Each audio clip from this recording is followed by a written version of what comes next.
as we know, there are known knowns. There are things we know.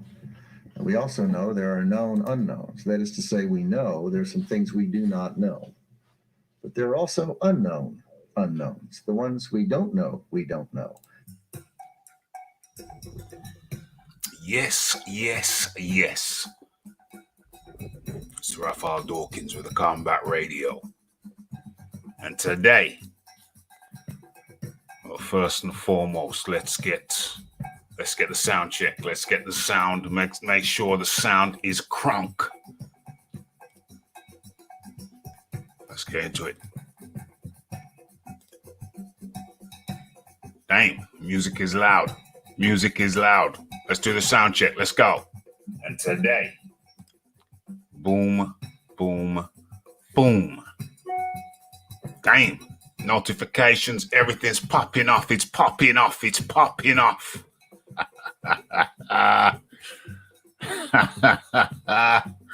Okay, let's go. Let's get it.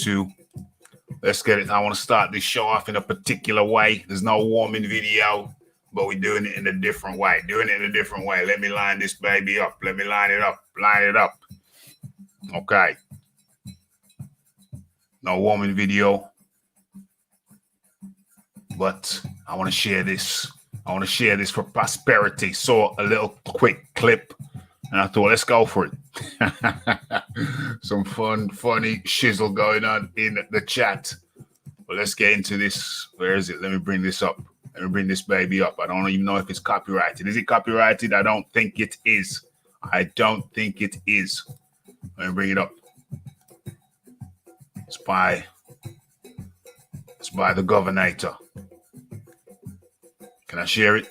Is it legit? Will it be okay? Will I be okay if I share this? I already know. We know the Rafi. The Rafi's gonna chance it. I think it's okay. I'm pretty sure it's okay if I share this with you. Surely I can share this positive message with the Combat Radio to start up the show before we go into the thing. You know what the thing is? It's Tyson Fury. It's Tyson Fury's words in relation to Anthony Joshua's words. So finally, Tyson Fury has broke his silence. He's broke his silence on Anthony Joshua's speech. Or was it a poem? I don't know. But let me see. Let's see what's good. Are we sharing? Yeah, I think we are. Let me line this baby up nicely. Let me line it nicely. Let me see how it looks over here. Okay. Hold on. Why have I got the wrong background thing up? Why do I have the wrong background picture up? Have I got it saved? I'm gonna get into the chat in a second. Just let me do my thing. Let me do this. Let me deal with this, and I'll deal with you. Okay, let's upload the right thing. Damn, the music's loud. Should I turn it down? I don't want to. Sometimes I like to play my music loud. Is that okay?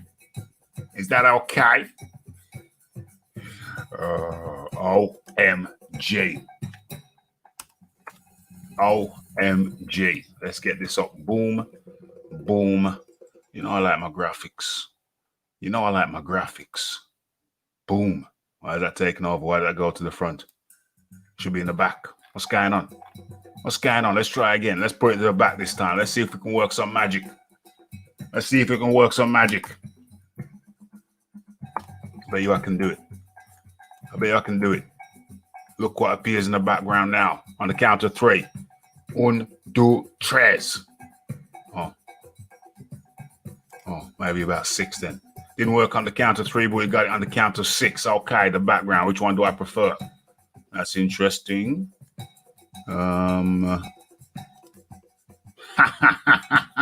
You want Carl Fratch's bruised up eye looking at you? Absolutely not. Out of the question. Okay, you know what? Yeah, that's appropriate. You know, I like this. I like Conor McGregor peeping around the corner. Let's have Conor McGregor peeping around the corner. Okay, so let me turn the music down. It's beginning to annoy me. I don't like it too loud. I like it at a moderate tempo. I don't want it to drown out my thoughts. My thoughts must remain intactus. And let me put this link into the chat. Let me put this link into the chat just in case we have visitors. Okay, gotta have the best tea set out. Okay, let's do this. Let's listen to these wise and sage words from the governator. Go on, Arnold. Tell him what's up, Arnold. Tell him what's on your mind. And there are two sides. Okay, we're gonna have to get this super loud.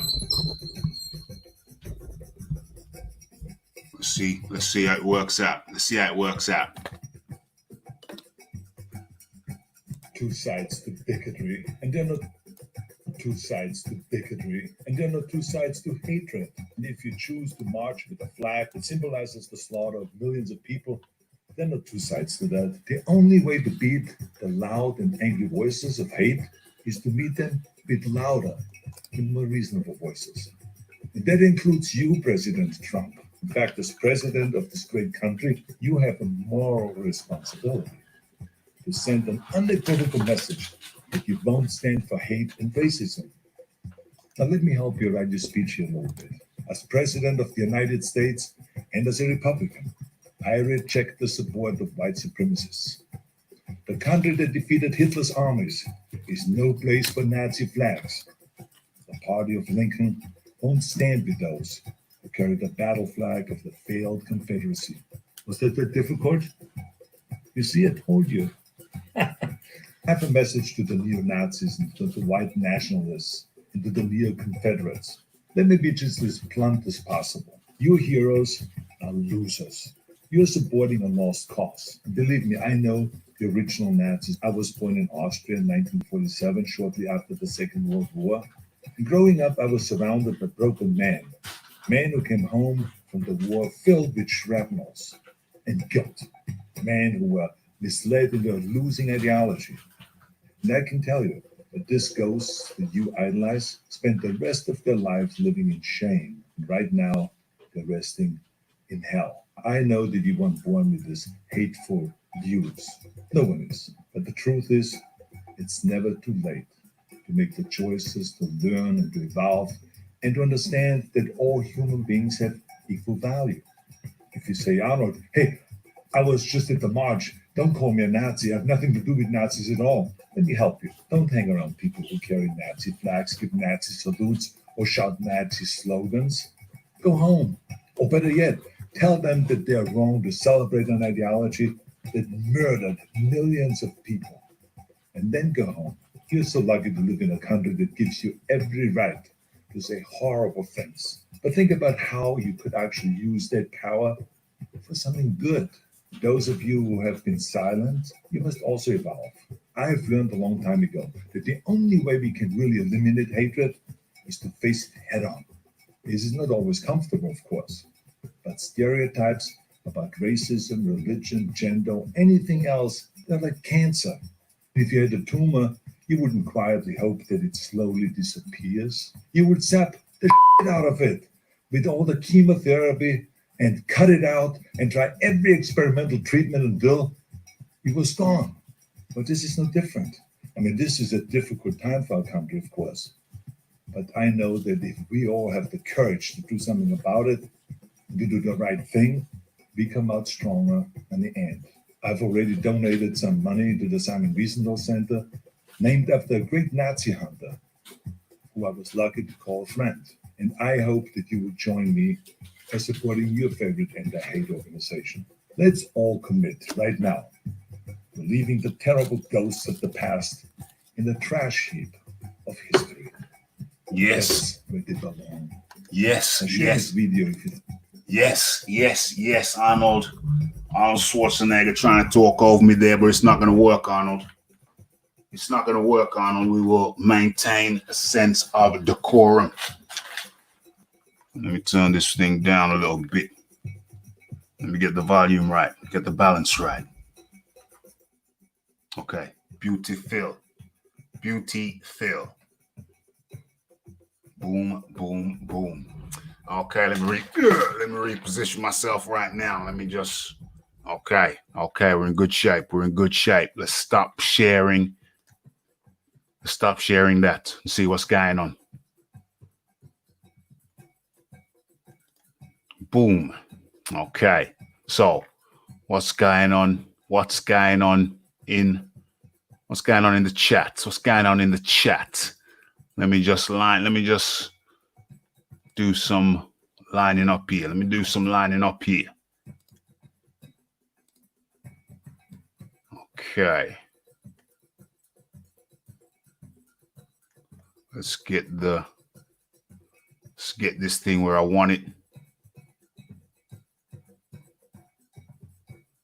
Or maybe not. Trying to find the perfect spot. Perfect spot. That ain't happening. Hold on.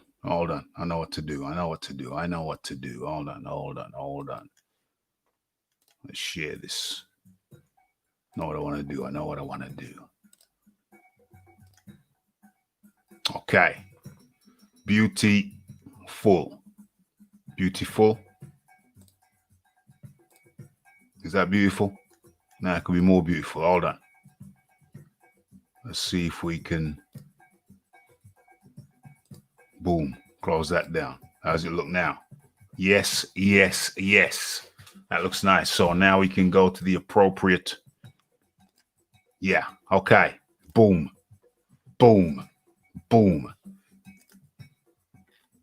How's this looking?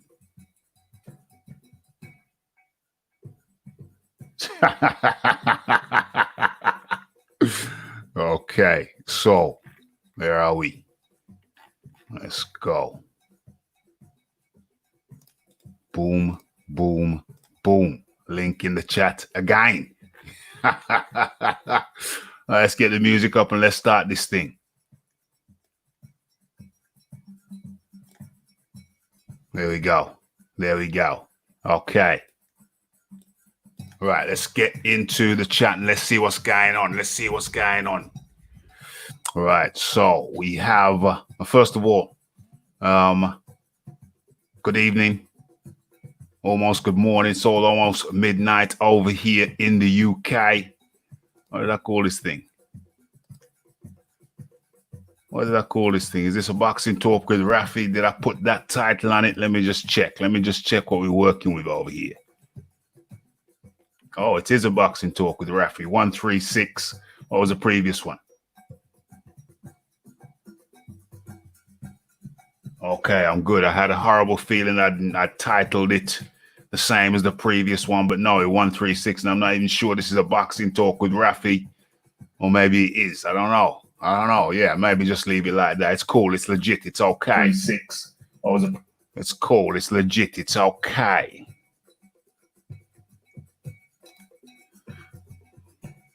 Okay. Okay. So, let's go. Let's get into it. Right. So, what we got here? Cal L. Salute, Raphael, and salute to the Combat Nation. Excellente. Good to have Cal L back up here in the building. And where are we? Rafi snacking on caviar behind the scenes. Okay, don't give away the secret, James.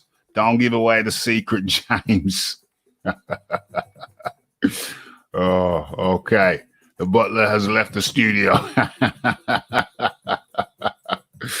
Bruce told Alfred to leave. Oh my gosh. Okay, Tank Nation up in the building. Shizbiz up in the building. Fair use, absolutely. Everything the Rafi does over here is fair use. Last Action Hero. Wasn't that a terrible film? I seem to recall watching that and getting bored. I don't know. Yeah, Twins is better. Arnold looks like he sat on Danny DeVito. Oh my gosh. Boom.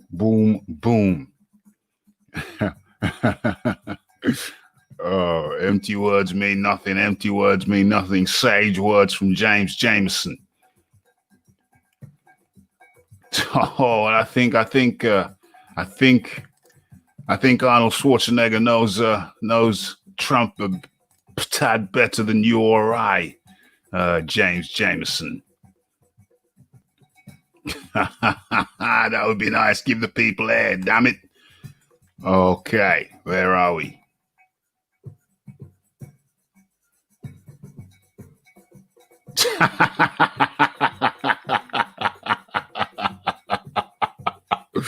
Oh gosh, Marla always coming with a different angle.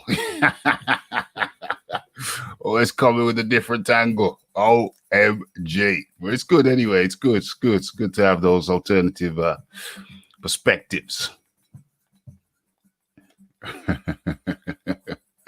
Okay. Raphael terminated. No, I wouldn't do that. I would do that. No, not the Terminator.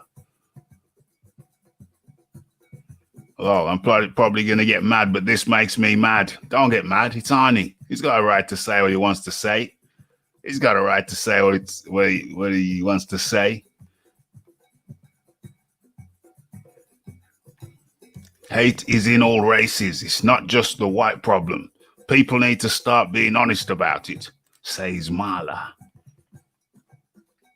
Mighty Mo says socialists were Hitler's biggest enemy.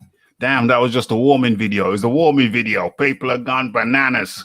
People are losing their minds over the warming video. It's just a warming video. We haven't even got to the main course. We're nowhere near the main course. OMG. This is funny. Right. So Cal L says, Arnold wore a Nazi issued death's head belt buckle on the front cover of the Time magazine. I heard he had a little shrine. It's been said that Arnie has a little shrine in one of his rooms, in the East Wing, something like that. I don't know. Never been there.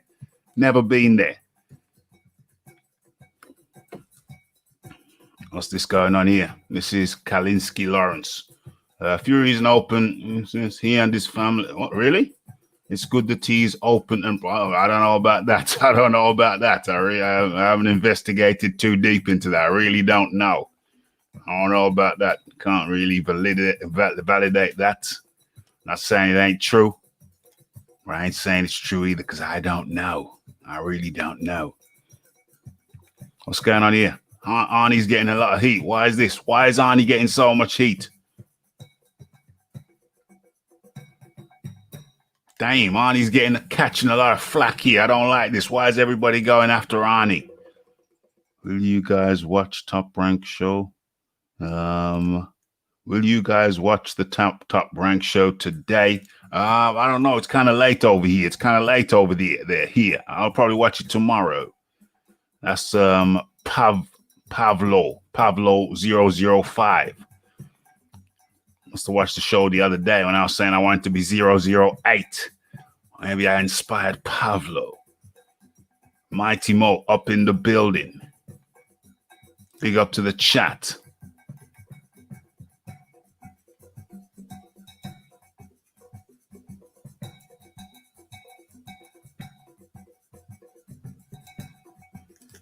Yeah, Trump is he passed prison reform that has allowed a lot of people of color, I would imagine. What is it? Allowed a lot of people of color serving long prison sentences for drugs out of prison. Yeah, America has had a bad habit of keeping people confined for long sentences for non-violent crimes. That in itself has been an injustice that many people have been hoping would be addressed. So yeah, if that is the truth, if that is the case, then fair play to him. That's one nice gesture. Will you play James Woods for balance? I don't know about that one. National Socialist Working Party. National Socialist Workers Party, not hiding it. Don't know what that's about. With him saying the problem. James, play. What's this? Up in the building. up in the building. He's got some background sound going on there right about now. Up in the building. We have the Wild Soul. Wild Soul, how you doing today? I'm good. I'm great. Excellent. How you doing, Rafi? I'm good, man. I'm good. We just we're just going into, we're gonna hear Tyson Fury's word by the man himself when he's addressing in his response. He breaks his silence in the response to Anthony Joshua's words. He was asked a question. He was asked, well, you know, how do you feel about Joshua's words? And live here on Raphael Dawkins Combat Radio, we're gonna hear Tyson Fury's words. But I played an Arnold Schwarzenegger clip at the beginning, and it's got people riled up. It's got people heated. So we just going through the comments in relation to Arnie's warming. So it's gonna be interesting, and just going through these right here. What's this one say? James played Denzel Washington videos with him saying the problem in the Black community is fatherless homes. I'm surprised he still gets to work in Hollywood. That's hilarious. That's hilarious. Well, you know, I wanted to just speak to what Marla had posted about Trump letting drug offenders out of jail. It might have been a handful of people that he did that with. But the flip side to that is he appointed a lot of conservative judges that were the same type of judges that put people in jail for these long prison sentences. So it basically defeated the purpose. You know, that's just a politics game. Kim Kardashian came to the White House and asked them to release a couple of people that was in jail for nonviolent crimes and had life sentences.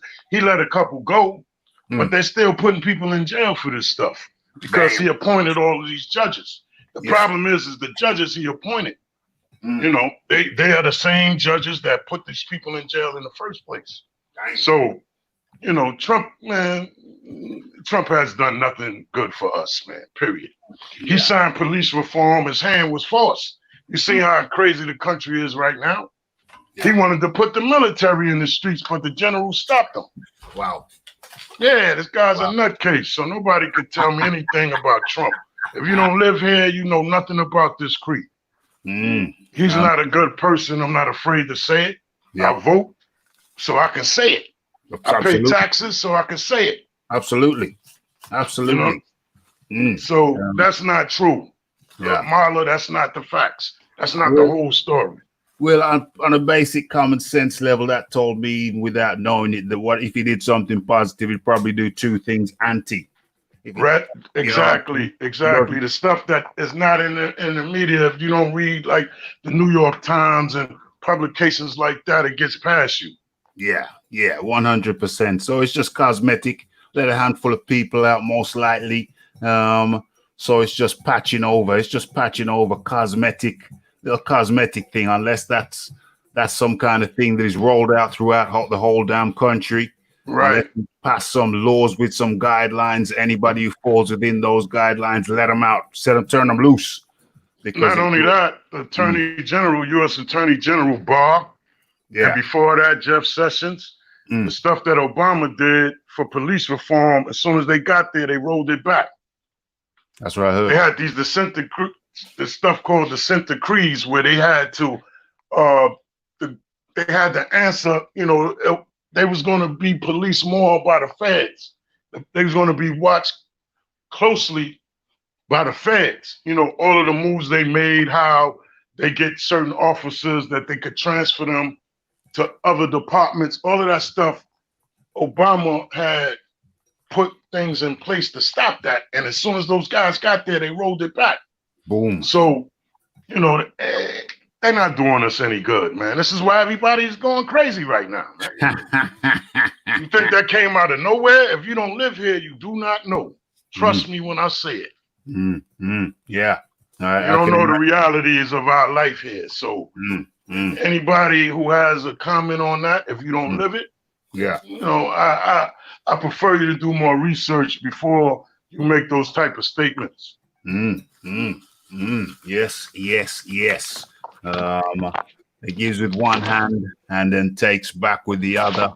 That's Exactly. what. Just mute yourself when you're doing your background thing there. Oh, sorry, That's brother. okay. That's Sorry. no problem. No problemo. No problemo. I Okay. gotta get used to this thing. I'm Yeah, new it to takes a this. little. Yeah, it takes a little while. Takes a little while. Even Troy's still getting used to it. Where's Troy? Where's Troy? Yeah, I like to hear from Troy. Yeah, where's Troy? But anyway, let's carry on with this thing because it seems to hold on. Let me just write this in the chat and put it underneath the video so people know exactly what the program is.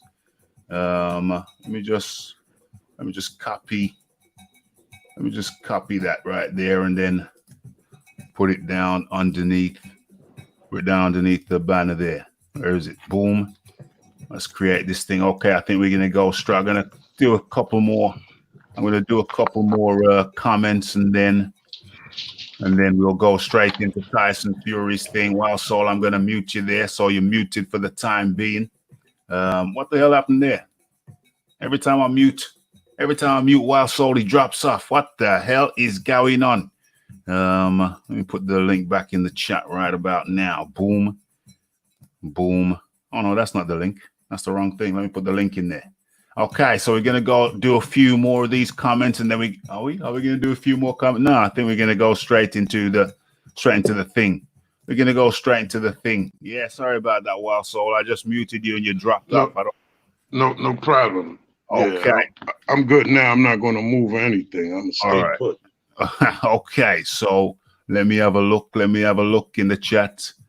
Just before we move on and we actually get to hear Tyson Fury's words. Where are we? Let me scroll back. There's a lot of chat going on in here. A lot of chat, very active. It's very active. Where are we? Okay, so it says Trump pardoned Jack Johnson, the first black heavyweight champion. Yeah, he pardoned him. What did Johnson actually do wrong? That pardon should have been prosecuted in the first place. What did he get charged with? Driving a white woman across state lines? Yeah. And he did it because Obama didn't. Yeah. Obama should have done it. Yeah. That was but he did it because Obama didn't. And the reason why Obama didn't, because he thought it was such a, ridiculous crime committed against Jack Johnson. He wanted to keep that on record. That was his reasoning for it. Jack Johnson's dead, so he don't benefit from it. Yeah. It's kind of crazy. What a crazy charge, driving across state lines with a white woman in your car. And that's kind of messed up. That's kind of crazy. But anyway, let's move on to the next thing. If Obama didn't do it, Obama should have done it. Obama should have done a lot of things. And talking about what Obama didn't do, I'm sure there's a lot of things that Trump hasn't done that maybe would be beneficial. But anyway, so let's scroll on down.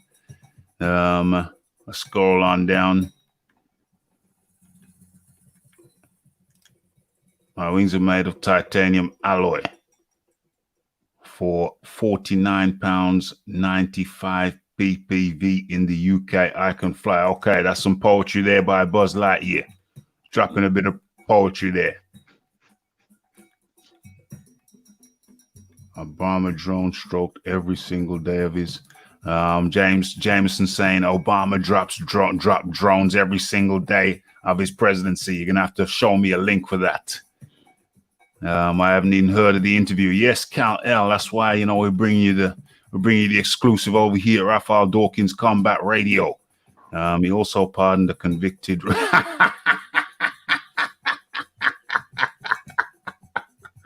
Oh my gosh! He also pardoned the convicted racist. Trump prosecuted back in the day for not allowing black folk to live in his in some apartments he had in New York. Yes, absolutely. Yes, absolutely. So that's the guy we're dealing with. And people trying to tell me he's a good guy. Get out of here. And when the Central Park 5 got exonerated, he still just recently was saying that he believes that they're guilty. Believes that even though DNA cleared them, they got the actual guy who done it. Yeah. And it still has the same position that he had when he said that they should be hung from trees in Central Park. Who should be hung from trees? The Central Park Five? Exactly. I remember that story. Was that back in the 80s? Was that back in the 80s? Yeah, it was the late 80s, like 89. Yeah. It happened like in 89. When they rounded up some black kids and said, you did the rape, you raped this woman. The woman got raped. Yeah, white woman got raped, and you did it. And didn't they torture them and brutalize them, beat them up and stuff? Yeah, they coerced them into confessions. They coerced them. Yeah. Like yeah. And then they got exonerated and freed. Yeah? Yeah, they got exonerated, correct. But he's saying he still think they did it. Yep.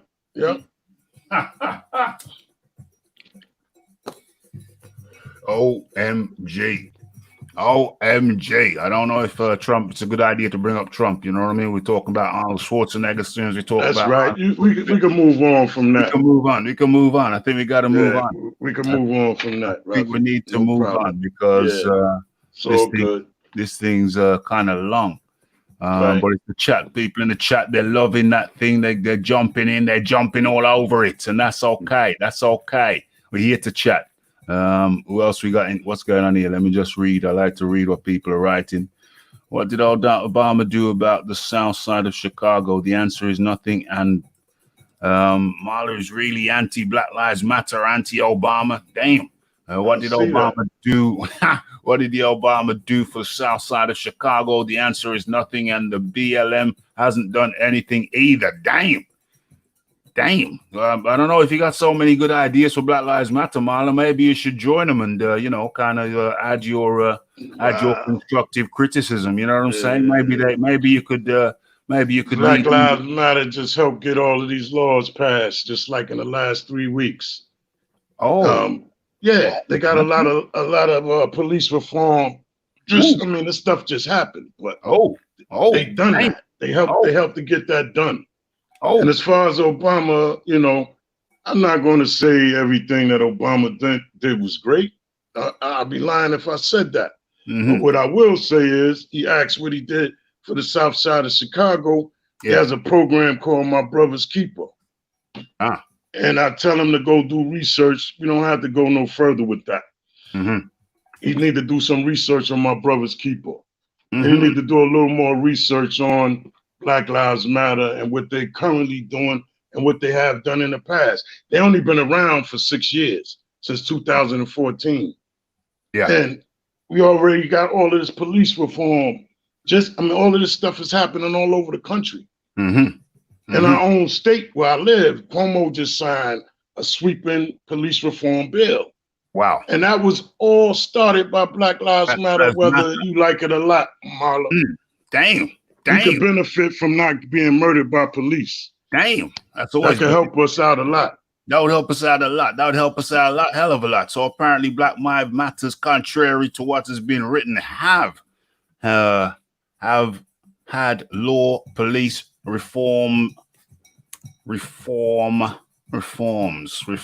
Should I say that? I mean, it can be picked apart. I mean, it can be quibbled on the semantics front. Reforms. And yes. Up in the building, just adjusting his mic. There is none other than Ross Clark. How you doing, my friend? Oh, I'm good, man. I'm over here just listening in. A firm 100% supporter of Black Lives Matter all day, every day. All day, every day. 100%. Me too. Making changes. I'm in. Count me in. Where's Tiafimo in the shirt? I'm gonna dig that up. Do I gas to dig that up? So boom. I think that Marla is very anti-Black Lives Matter. It's very clear. It's all good. Yeah, it's all good. People have a right to feel the way they feel.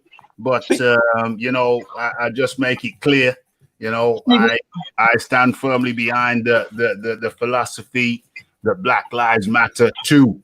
You know, Right. See, the thing is, people don't understand what Black Lives Matter actually means. And the biggest problem with the term Black Lives Matter is people who are not black. Yeah. They automatically assume that Black Lives Matter is a movement saying that their lives don't matter. And that's not the case. No. And to me, some of these people are really, really smart in this world for them to be that dumb to think that that's what Black Lives Matter means. And, Yeah, and amen. it's sad. Amen, Rostad. So thank you. Yeah. And you say, I don't know, if you say a lot of people, I think intelligent people who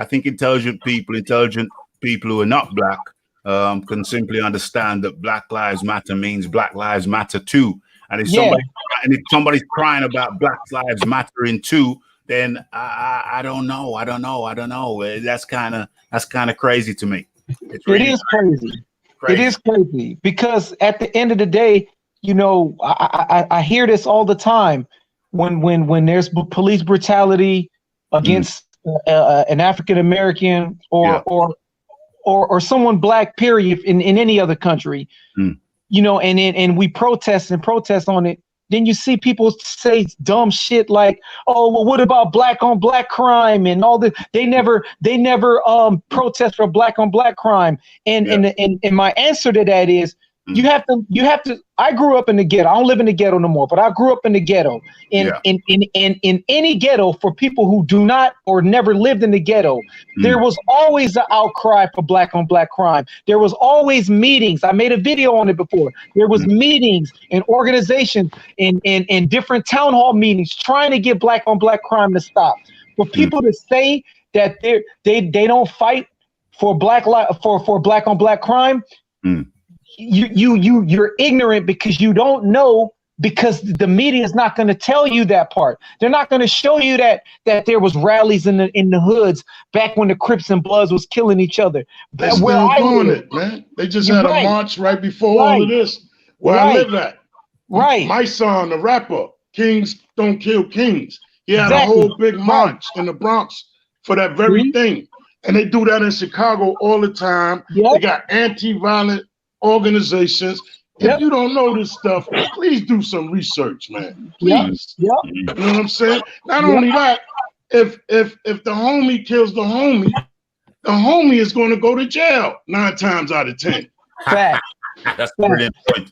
That's a brilliant point. If the homie kills the homie 9 times out of 10 is going to jail. Yeah. If the cop does it, then he's back on duty the next day. Or paid leave. You'll get paid leave for a month. They'll wait till everything calms down, and then he slip back in, or they'll say he's fired, in which somebody's got background noise. In which case, thanks. Thanks. So in which case, then we'll just move him down to the next precinct, and boom, he's good again to kill again. He's free to kill again. So that's the difference between a cop killing and somebody in the hood killing. You know what I'm saying? If the person in the hood who does the killing gets caught, hopefully they get caught, they're going away in America for a very, very long time. If the cop does the killing and he gets caught, then, it's a slap on the wrist. May get fired, moves down to the next station. So that's a big difference. And how about the guy who just choked out Eric Garner? It took him 5 years to lose his job. Damn. He got exonerated, but they already had a ban on the chokehold. But it took the guy 5 years to get fired. That's the type of stuff we dealing with. If I choke somebody out and kill him, I'm going to jail.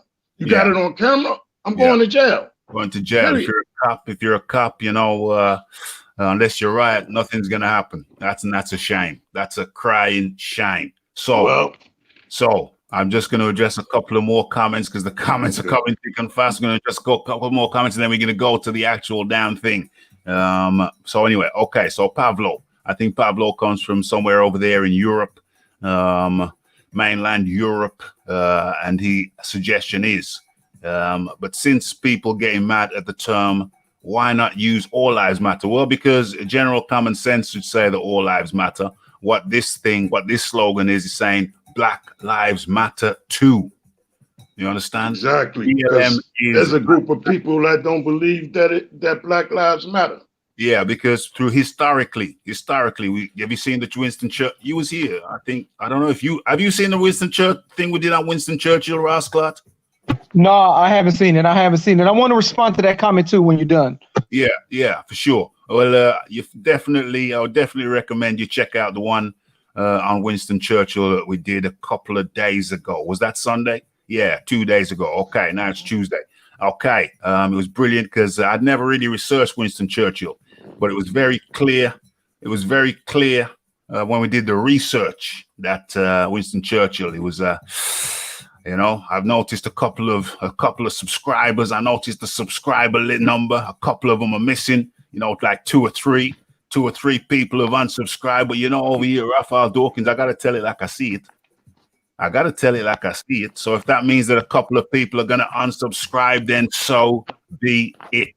Yeah, Ralph, can I respond to Pablo 005? Well, yeah, you can, because I think I already have. Yeah, go ahead. Okay. I want to respond to that. He says, but since people are getting mad at the term, why not use all lives matter? You can't use all lives matter for a situation like this because Black lives matter. Black lives have to stand out in this situation. It's Black people, Black men and women are getting slaughtered on the streets by the police. It's Black women and children that's getting killed, getting taken to jail for no reason. So we have to use the term Black Lives Matter so that it stands out, because if we use the term all lives matter, then it's not gonna stand out for the Black race. You understand? That's the reason why the term is Black Lives Matter. People are so butthurt because they feel like they're left out. I saw an idiot once say the Black Lives Matter movement is an anti-white movement. That's so stupid. That is one of the dumbest comments that I've ever heard. Dumb, very, very, you know what I'm saying? Dumb. They're just saying, stop killing us, please. Please, please stop killing us, please. Right. Because I could easily say, well, if it's an anti-white movement, then killing innocent Black people is an anti-Black movement. How about that? Yeah, absolutely. And we look at the percentages here from James Jamison: 9 unarmed Black men killed by cops last year, 19 white. So that means double.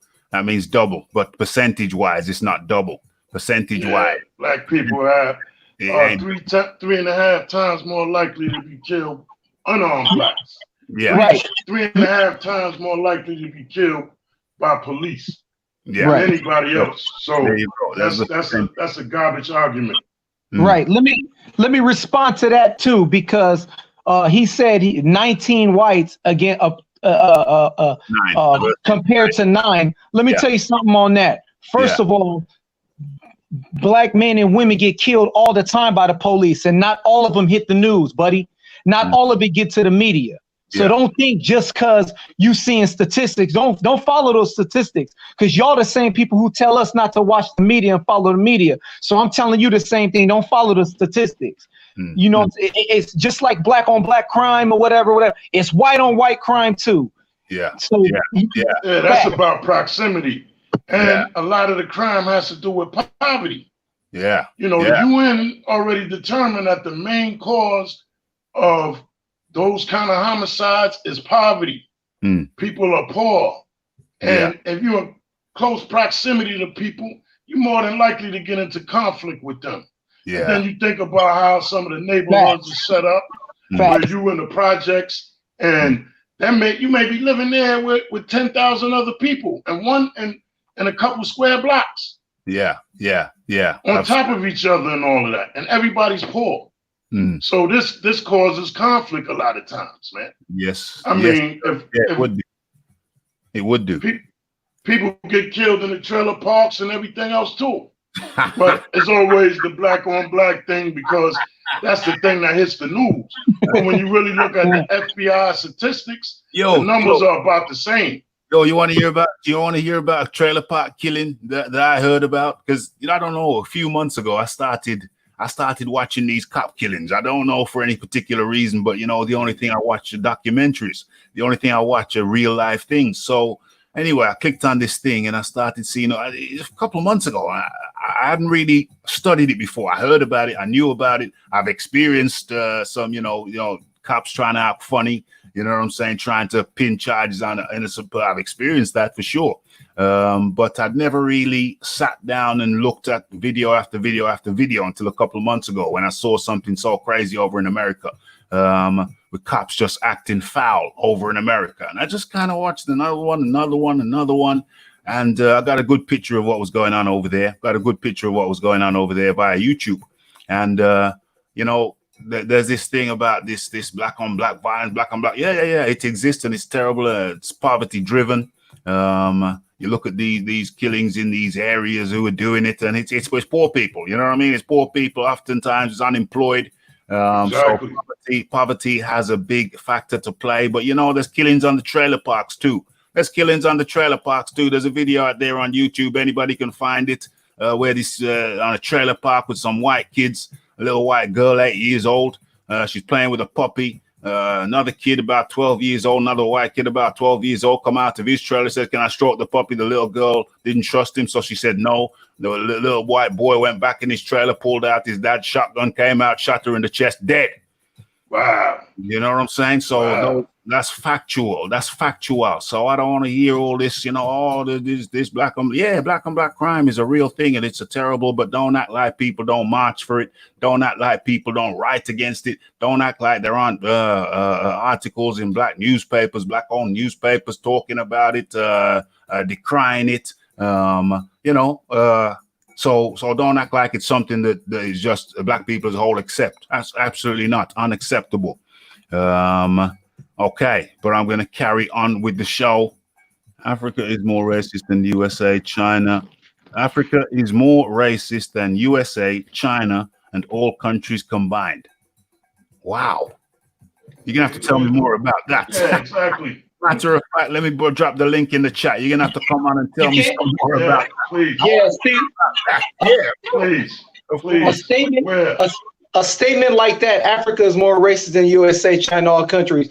Well, first of all, you had to have lived in every single country to decide whether who's more racist or not. Or maybe he's got the stats. Pull them up. I don't believe in stats. I personally. You don't have no stats to support that, man. It's impossible. Man, that's the craziest. I've heard some crazy things in my time. Pablo. But you, my friend, you may have topped it. That might be the craziest thing.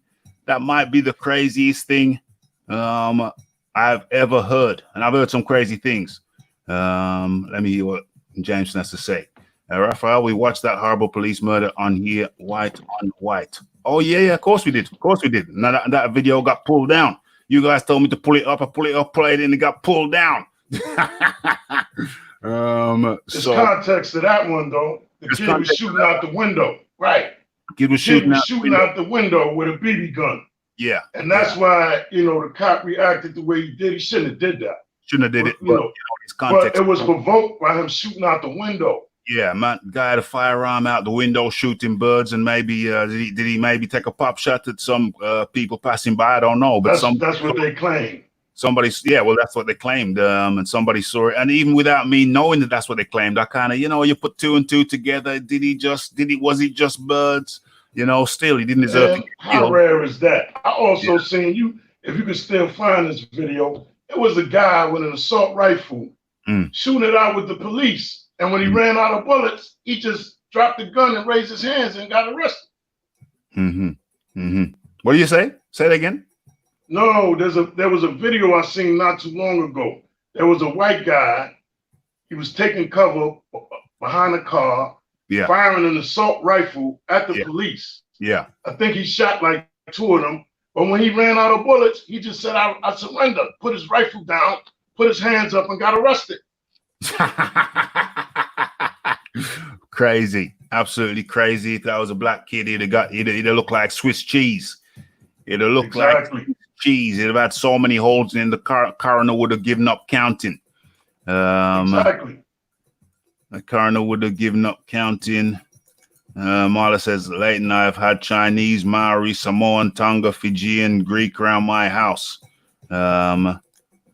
5 Chinese friends, mate. So what you saying? Okay. Where's Pablo? We gotta get into this thing, but the chat's been so fascinating tonight. How can I get you stats about that? Do you think they interview them on the street? Hey, are you racist? Yes, I am. Okay, one. Well, okay. So Pablo, you're saying you can't get no stats about that, and I'm assuming you've never been to Africa, but you're saying that Africa is more racist than America, China, and all the other countries combined. So surely you must have some rationale behind that. You can't make such a statement. You can't make such a sweeping statement. You can't make such a sweeping statement. Let's keep the chat polite. Let's keep the chat polite. It's getting a little bit heated. It's getting a little bit heated. It's getting a little bit heated. It's illegal. It's illegal to shoot on an unarmed man. I think it is. Is it not? Is it not? So Pablo, yeah, if you could come up with your reasoning, that would be appreciated. Let me clean this up a little bit here. What's going on here? What's going on here? What's going on here? Where are we? We're gonna clean this up, and then we're gonna go to the actual video itself. Yeah, Pablo says he's been to Africa. Carry on. Tell me. Yeah, no, carry on. Tell me about Africa. Tell me about Africa. What your experiences were that you felt it was. You felt it was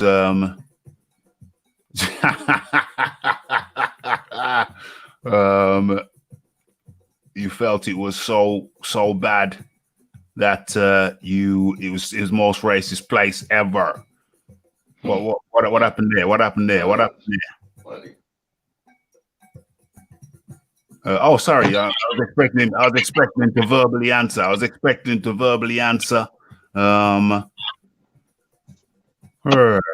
But I'll give him a chance to. Okay, there's a situation going on with Marla and Leighton Evelyn.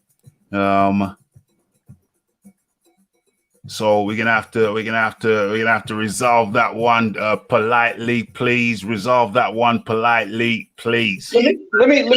Let me say something real quick. Yeah. And I know you guys could agree with me. If there was, let's say, brutality like this going on towards a Chinese person or a Korean or whatever, right? And then they came up with Asian Lives Matter.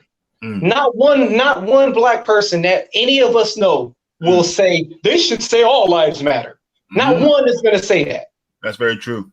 Not one. Not at all. But I could guarantee you a white person is going to say, there's going to be one white person that's going to say, he shouldn't say Asian lives matter. It should be all lives matter. Guaranteed. Yeah, absolutely. Oh, absolutely. I totally concur. Okay. And so things have calmed down a little bit. Hold on. Yeah, things have calmed down a little bit. So let me get into this thing here. Let me get into the Tyson Fury, the Tyson Fury's response to Michelle Joy Phelps, what she had to say. Let me kill the music just for a little bit. I need to focus on this. I think I've got the timing down of when the question is asked and when it's responded to. Let me see. Hold on. Let me stop sharing. The image for a split second. See what she says. Where are we? Okay, here we are. So since everything's gone down. Okay, let me line this up. I think I've got it written down. Where is this?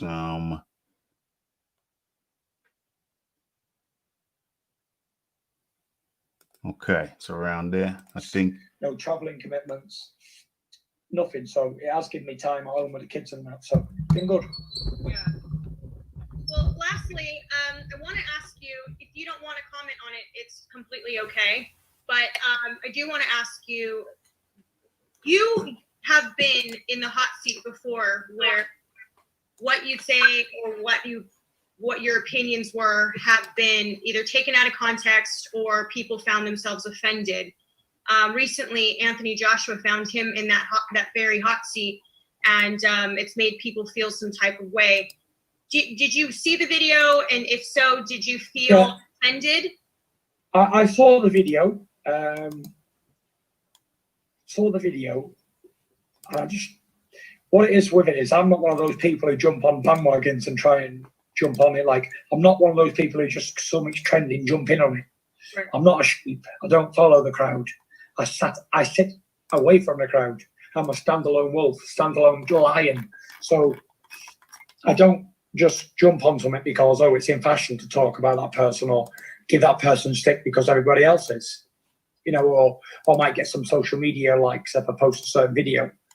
But listen, everyone does what they got to do. I'm sure AJ's got his reasons why he said what he said, and its concern is none of my business what he said. That's his own opinions, and everyone to their own opinions. It's one of those things. I'm sure everyone's got their own opinions on every single thing. No one agrees on a certain different things at the same time. So whatever his reasons were, he's done it, and it's in the past, so it's moved on. I'm sure he's apologised if he's offended anybody. He actually did he? He actually said, if you didn't like what I said, go fuck yourself. So yeah, no apology necessary. But let's just say, I'm not pushing knives in or kicking anybody when they're down, but if it would have been me who said it, don't shop in any black-owned stores or any Asian-owned stores or anything, or don't buy from their businesses, then I'd have been crucified like Jesus Christ.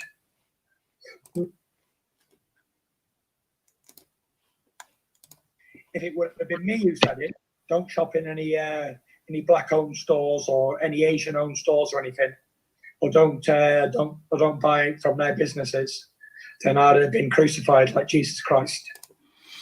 Okay, the interview has not stopped, but that was the big first. That was inaccurate. I'm just making a note of that. We're going to discuss that shortly, but the interview is not finished.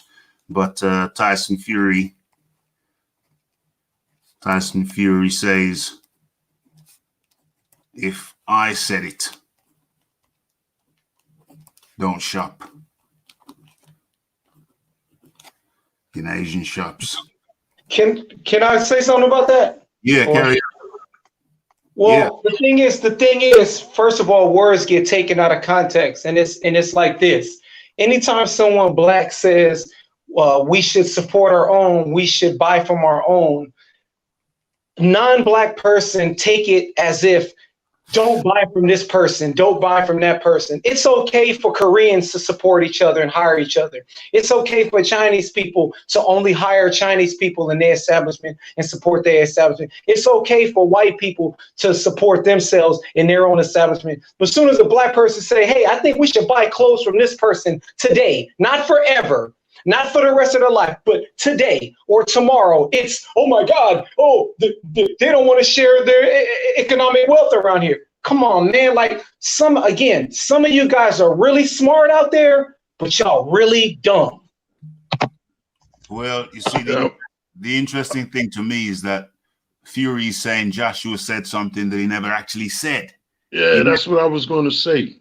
Carry on. I didn't hear him say that. I heard him say to support the black shops in the community is the gist of it. I'm paraphrasing, but it was something like that. It wasn't, don't shop here, don't shop there. Yeah. I mean, and I really don't understand what the big deal is. Years ago, when Magic Johnson came up with the theaters and he started franchising Starbucks, his thing was he was franchising things in the hood because he said jobs were needed there. It wasn't about, I'm just doing this for my people. It was a necessity. Yeah. The unemployment rate with blacks are high. And he said that this could solve some of those issues by franchising these businesses and putting them in the urban community, the black community. Yeah. And this gave us the opportunity to get jobs and things like that. Yeah, when the opportunities wasn't there before. Yeah, there's nothing wrong with that. Yeah, but I'm going to stop you there because the interview is not done. I just wanted to stop it at that particular point because what Anthony Joshua actually said was don't shop with them. that mean, or don't deal with them or don't buy from them. And them was obviously people who are antagonistic to Right, don't treat you right. Right. to the Black Lives Matter cause. You know what I'm saying? If you don't think Right. Black Lives Matter, I'm not dealing with you. Don't deal with people who don't think Black Lives Matter. So that was one. So I never said don't shop with other people, right? And two, he said what he said was invest in Black businesses, not exclusively, and that's not just shops. That's business across the board. You know what I'm saying? Right. Invest in Black business. He never said don't invest anywhere else or only invest in Black business. He just said invest in Black business. How much is that? What, 1% of your income per annum? Invest that. And that's impossible to do. Just shop in Black businesses. It's impossible to do anyway. So you'd have to be dumb. You'd have to be dumb to think that is what he was saying. So I'm kind of surprised that Tyson Fury's interpretation of what Anthony Joshua said was that he was saying, don't shop. Anyway, background noise, don't shop anywhere other than a Black business. And that is absolutely not what he said. He never said anything of the sort. Okay, so let's just carry on. I just want to address something. Right quick.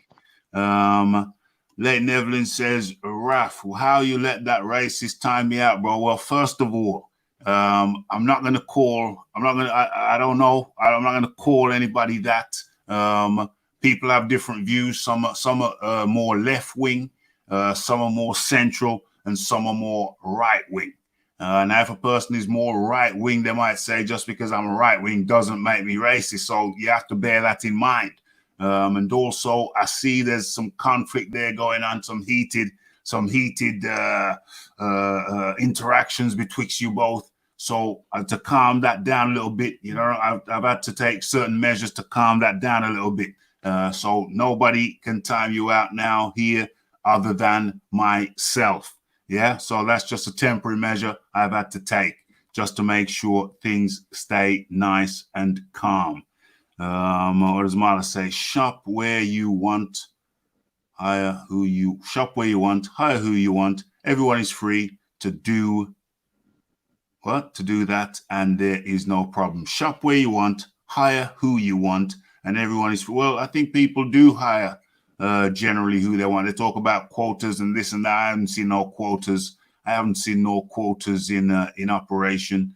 So anyway, that is what I'm saying about that. So anyway, back into trying to keep this thing calm, trying to keep it calm, back into the Tyson. Well, anyway, I just want to say the Tyson Fury here clearly has misunderstood what Joshua said. And it kind of surprises me because later on, Fury talks about his people being the gypsies, the travelers, suffering a lot of racism, and it's okay. It's okay for them to suffer racism. Somebody who is in that position where they suffer racism, I'd have thought his ears would have been a little bit more keen. I would have thought he'd have heard what Joshua said, but he clearly didn't, because he's saying there that Joshua said something which he didn't say. Ross Clark. Yeah, I wanted to address that too, with Tyson Fury constantly bringing up this whole gypsy thing and how they deal with racism and stuff. And I believe him. I believe that the gypsies, wherever he comes from, deal with racism. Okay, but the gypsies' racism didn't last 450 years. The gypsies' racism, they weren't getting hung in trees and getting castrated. Males getting castrated. There's no Willie Lynch letter that divides lighter skin and darker skin black people. There's no racism that started out 450 years ago that still affects black people today. So for him to try to compare gypsies problems to black people problems, he should shut up. And I really hope AJ knocks him the fuck out. Yeah, I'm rooting for AJ on that one, bro. I'm with you on that, man. I'm disappointed in Tyson. I don't know. You probably can't even hear me. I'm disappointed that Tyson Fury couldn't, couldn't see. Because if he truly does suffer from racism, then surely he would be able to see. But it seems like he just didn't hear what Anthony Joshua said and misinterpreted it. Fury said, "I'm not like sheep. I don't follow the rest of the herd. I don't follow the herd." But he clearly has followed the right wing herd on this one, because he's saying Joshua said something that he actually didn't say, and that's a right wing. That's a very right wing perspective, and I'm very, very surprised. I'm very surprised that he's misquoting Anthony Joshua. If he is suffering from racism, if he has suffered from racism, then surely he would have actually heard the words and been able to process them correctly and disseminate and pick them apart, pick the threads apart, and come up with what he actually said. But instead, he's come up with what he actually didn't say. I'm very surprised. Yeah. Very surprised. Alternative facts. That's what that's called. He's spewing out alternative facts, and the problem with that is other people hear it that don't know the whole story, and they believe that, and then that's how rumors get spread, and that's how things are always misconstrued by people spreading. That's not true, man. He didn't say that. Fact. You got to speak to what he actually said, like you said. Yeah. Indeed. Yeah, because the people that's listening, unfortunately, a lot of these people that listen to like Tyson Fury, for example, they don't do their own research, and they're not. I call it, they're just not capable of doing their own research. They let someone else do their own research. So whatever Tyson Fury is going to say, that's what they're going to run with, without ever going to listen to Anthony Joshua's speech and break it down. They're not going to do that. They're just going to follow along with what Tyson Fury said. You know what I'm saying? And then it's kind of sad, because I used to be a fan. I'm not a fan no more. I'm disappointed that he says he suffers from the same thing, but he couldn't see it. Very disappointed. But anyway. But it's impossible for him to suffer for the same thing, Rafi. Because I'm going to tell you this. Outside of England, anybody who sees Tyson Fury is just going to look at him as a white man. Then after that, maybe a Brit or Irish guy. They're not going to look at him as a gypsy. When people see a black person, that's what they see. They don't know if you're a Muslim, if you're a Christian, if you're an atheist, a Jew, whatever. They see the black person first. So that's not the same at all. He just hit me to the whole gypsy thing. I wasn't aware of it. I'm not saying that they haven't had issues and been through things, but it's different, man. It's not the same. It can't be compared. Yeah, that was my whole point. It can't be compared. That's silly. You cannot compare what Gypsy's gone through for what black. Come on, man. We're talking about 400. We're talking about people getting lynched. We're talking about people getting hung from a tree. We're talking about people having to ride in a boat fucking 5,000-6,000 miles with no food, no water. Women are watching men having to watch their wives and their moms get raped. Like, come on, man. How you gonna? Come on. He said, I really hope he get knocked out. Fuck him. Well, he could come through here. He could come through America driving a nice fancy car. Trust me, he won't be pulled over. Trust me, his car won't be searched. Trust me, he won't get killed by the police. Trust me, that will not happen to him. So, and when they pulling you over, they see that you black. That's all that they see. So that's that. I don't understand that part. Like, how is he even saying that? Like, he's been, I hear this stuff about the gypsies. People don't like them or whatever the case may be. Like I said, I'm not doubting that. I'm not doubting that he didn't deal with discrimination. But outside of his environment, where else will you deal with that? Yeah. Peace out, James Jameson. We're talking about. Let me turn this down a little bit. Yeah, we're talking about the situation. This is a video about Tyson Fury's response to Anthony Joshua's speech. I'm sorry if you don't like the topic. I'm sorry you don't like the topic, but peace out, my friend. Peace out. But over here at Raphael Dawkins Combat Radio, we talk about what's going down. right about now, this is what's going down. So let us continue. Let us continue with Tyson Fury's response to what AJ, Anthony Joshua, said. And we've already established that he clearly misunderstood. Okay, let us continue. Let me line this baby up.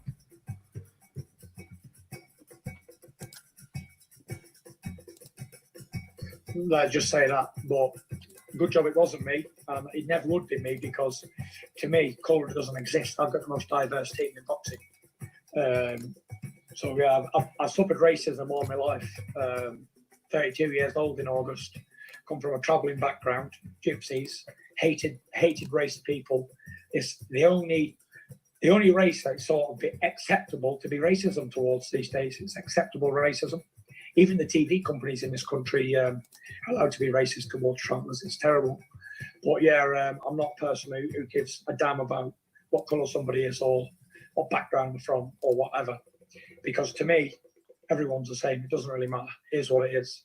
But listen, it's none of my concern or none of my authority or of opinion on what other people say. So not really interested in what he says, to be fair. Sure, he's got his reasons. That's it. Well, we're supposed to live in a world where everyone's entitled to an opinion. So for that, yeah, but the thing is, we're supposed to live in a free world and everyone's entitled to an opinion. But when these opinions, no one likes what these opinions. Now all of a sudden, you're not allowed an opinion anymore. You're only allowed an opinion as long as you are not upsetting anybody. true, which is hard to do. You have the 50%. No matter what you say, you have a 50% chance of upsetting somebody. So it's like kind of like pick your poison, isn't it? The thing is with Joshua though, he's always got Eddie to talk for him, and always Eddie does all the media stuff and all that, and he sort of like just reads off a piece of paper. Even that speech he was reading, he read it off a piece of paper. Nothing's freestyle, everything's wrote out or planned.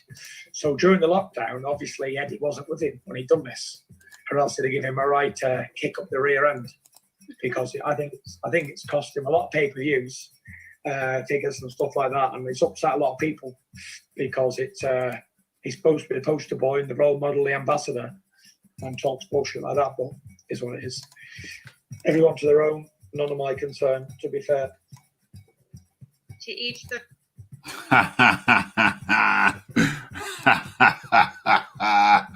Okay. So, to each their own. It's none of my concern. What Joshua said was bullish. OMG, as Tyson would say, OMG. Yeah, I'm very, very surprised that Tyson Fury heard the words. He heard the words, but yet misinterpreted the words. Anthony Joshua never said, don't shop at anybody else's shop. He said, don't shop with them, referring to don't shop with people who don't support the cause. And the cause is to have acceptance, acknowledgement that Black lives indeed do matter too. Black lives matter too, but somehow it's got twisted and contorted. Don't shop with them suddenly means don't shop with anybody else. And that's impossible. It's impossible in the UK not to shop with anybody else. You know what I'm saying? So it seemed pretty clear at the time, seems pretty clear now. Don't shop with them, those opposed to the thoughts and the views that Black lives matter too. And they said invest in Black businesses. Well, yeah, it didn't say only invest in Black businesses or invest in Black businesses only, because every day you're investing in non-Black businesses. So if you can spare a penny, if you can spare a dime to invest in a local Black business, doesn't have to be a shop. That's just one type of business. They're all type of businesses. If you can spare a dime or a penny out of $1 or a pound or a yen or a euro, then go ahead and do that. But it's not exclusively with Black businesses. So very, very surprised that Tyson Fury could have got it so ass backwards. Very, very surprised. Very, very surprising. Yeah, the table's open. Wild Solar. Oh yeah, like I was saying earlier, I totally don't agree with that whole narrative. As if Anthony Joshua did or said anything racist. They adding on to it, they adding fuel to the thing, and it's not even the facts. And they wanted him to apologize. He won't, because he didn't say nothing wrong. That's a good question. What's he supposed to apologize for? Yeah, he didn't say nothing wrong. I mean, there's nothing wrong with that, man. I know in America, they say most of our dollars leave the community and don't come back. But in the Jewish community, the dollar comes back 7 times. In the Asian community, it comes back 8 times. And in the African American community, it comes back less than it's like a fraction of a dollar comes back. That's not even a whole buck. Yeah, that's what I'm saying. So we don't have businesses like that to where we could just spend money, you know, exclusively amongst ourselves. So we do have to spend money with other people. So I'm sure it's the same thing in England. I'm no different. That you don't have a plethora of black businesses that could supply all of your needs. That's impossible. Killer Mike did a show on what's that? He tested it. He tried to do it. He did a test. He had a show on Netflix, and he went around to find black businesses for everything that he needed. And he was like, "Damn, it's impossible to do." He said he wanted to spend the night in a black hotel and end up sleeping on a bench in a park because he couldn't find one. So it was like if he couldn't find a business to satisfy whatever needs that he had at the time, he basically wasn't going to do it, just to prove how difficult it is, you know, for black people to have certain things, to have businesses and stuff like that. It's impossible to have just all exclusively shop with your own people. That's like almost impossible to do.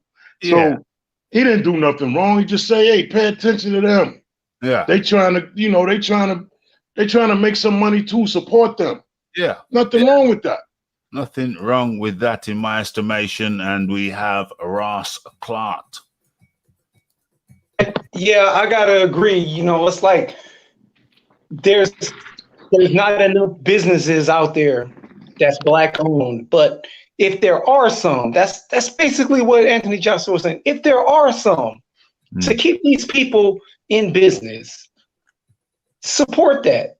You know what I'm saying? It's like if I'm gonna tell you, I'll give you a perfect example. If there's a hair shop that's selling hair products, my wife's not going, and there's a black store and then there's a Korean store. My wife's not gonna walk into the Korean store. She'll go to the black store. Even if it's more expensive, she's gonna go in there. Why? Because we know the history of how Koreans treat black people, especially in LA. So why should we go in there? You know what I'm saying? It's little things. It's little things. If it's a black owned restaurant, that doesn't mean we're not gonna go down to the freaking McDonald's. It means, you know what? One Friday, let's go here. This whole thing, listen, at the end of the day, racist people are afraid of black unity. That's all it is. Plain and simple. That might be a factor. That might be a significant factor. And it's crazy. It's crazy to think that, you know, you live in a community. Every community in the community should be doing okay. You know, you should hope that every community in your community should be doing okay. You don't want a community within your community not to be doing okay. That's not good for the community as a whole. Right.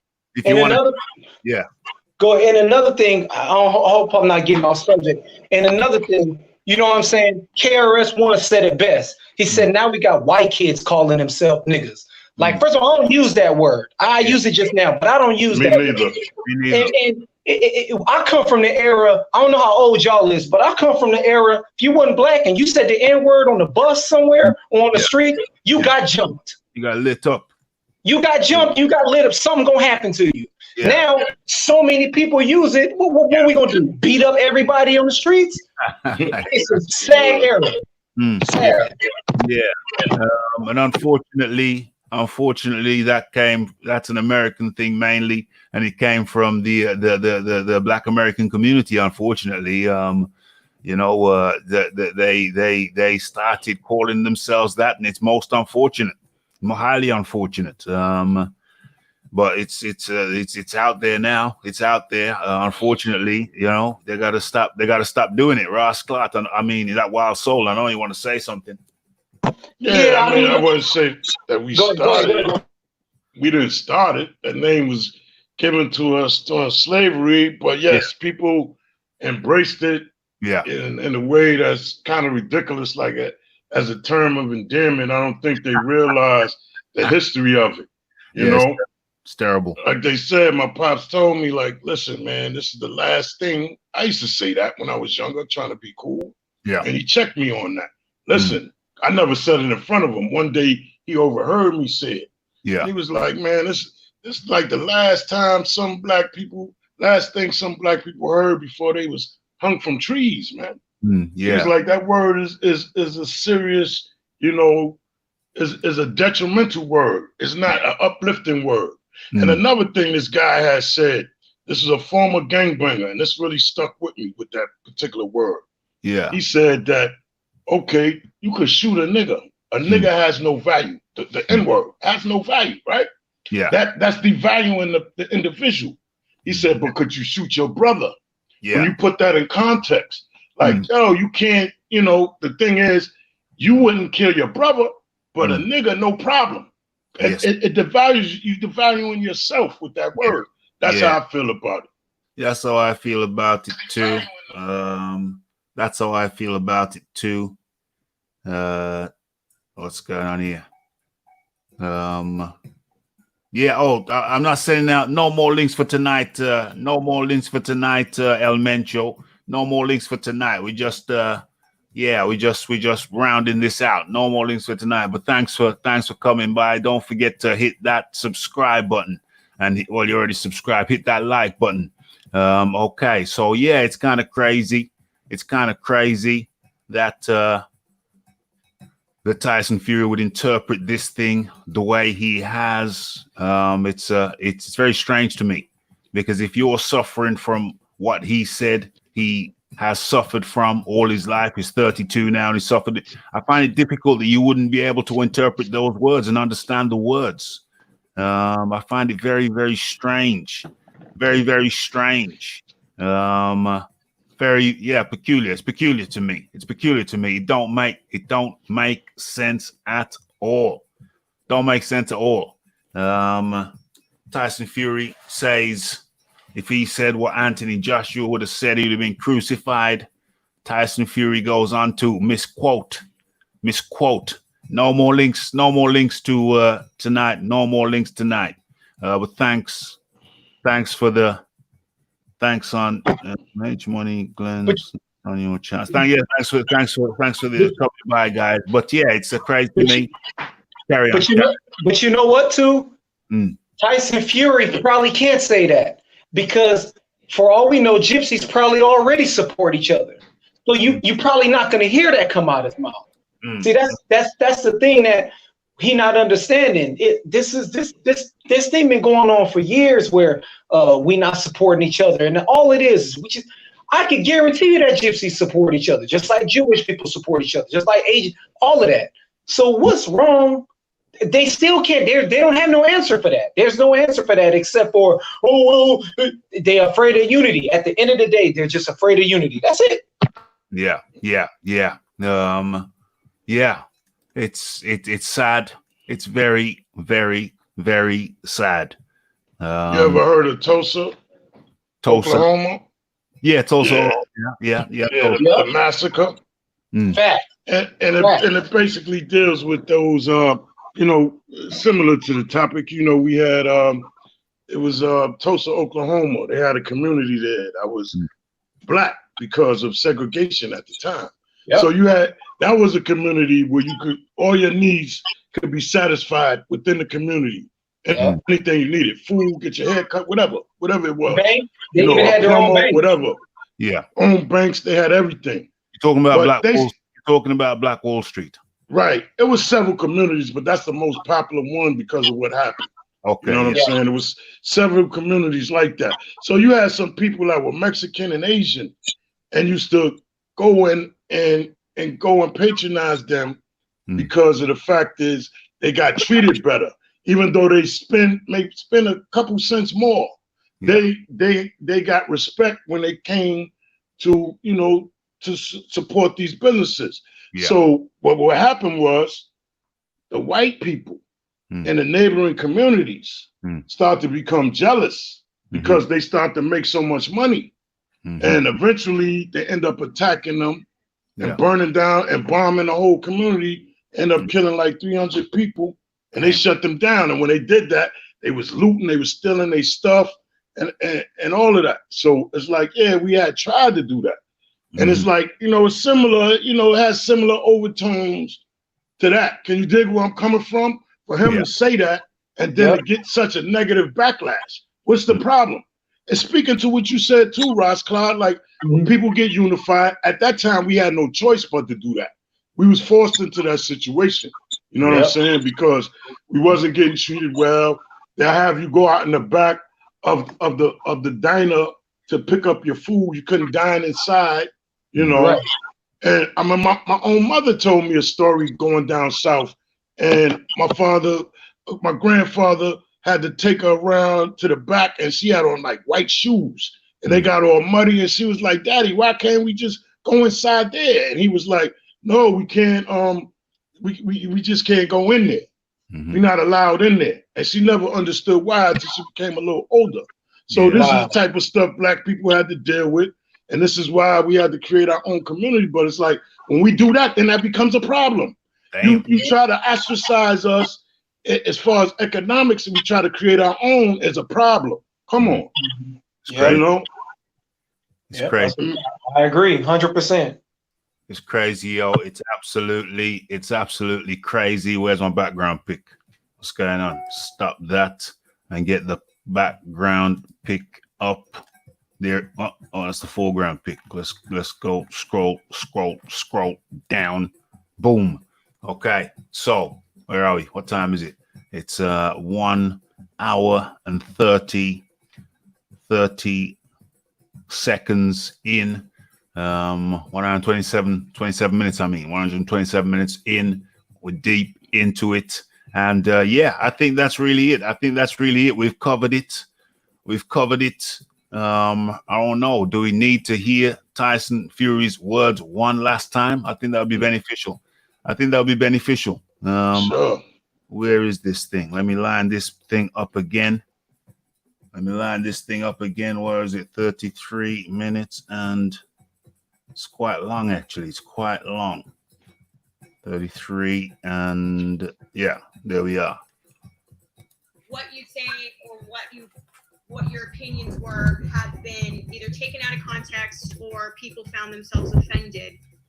Recently, Anthony Joshua found him in that very hot seat, and it's made people feel some type of way. Did you see the video? And if so, did you feel offended? I saw the video.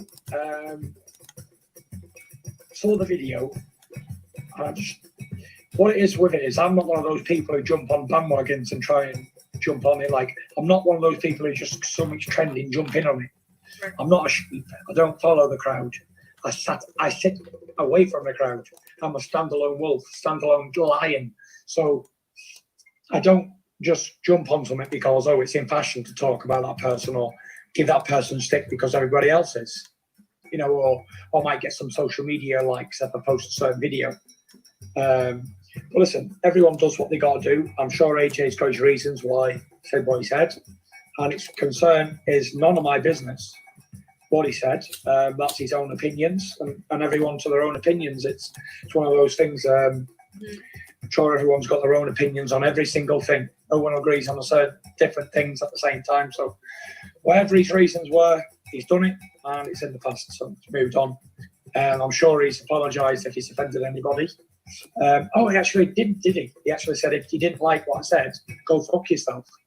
So no apology necessary. But let's just say I'm not pushing knives in or kicking anybody when they're down, but if it would have been me who said it, don't shop in any black-owned stores or any Asian-owned stores or anything, or don't buy from their businesses, then I'd have been crucified like Jesus Christ. Like, just say that. But good job it wasn't me. It never would be me, because to me, colour doesn't exist. I've got the most diverse team in boxing. So yeah, I've suffered racism all my life. 32 years old in August. Come from a travelling background. Gypsies, hated race of people. It's the only race that's sort of acceptable to be racism towards these days. It's acceptable racism. Even the TV companies in this country are allowed to be racist towards travellers. It's terrible. But yeah, I'm not a person who gives a damn about what colour somebody is or what background they're from or whatever. Because to me, everyone's the same. It doesn't really matter. It is what it is. But listen, it's none of my concern or none of my authority or of opinion on what other people say. So not really interested in what he says, to be fair. Sure, he's got his reasons. That's it. Well, we're supposed to live in a world where everyone's entitled to an opinion. So for that, Yeah, but the thing is, we're supposed to live in a free world and everyone's entitled to an opinion. But when these opinions, no one likes what these opinions are, all of a sudden you're not allowed an opinion anymore. You're only allowed an opinion as long as you are not upsetting anybody. true, which is hard to do. You have to 50%, no matter what you say, you have a 50% chance of upsetting somebody. So it's like kind of like pick your poison, isn't it? The thing is with Joshua though, he's always got Eddie to talk for him. And always Eddie does all the media stuff and all that, and he sort of like just reads off a piece of paper. Even that speech he was reading, he read it off a piece of paper. Nothing's freestyle. Everything's wrote out or planned.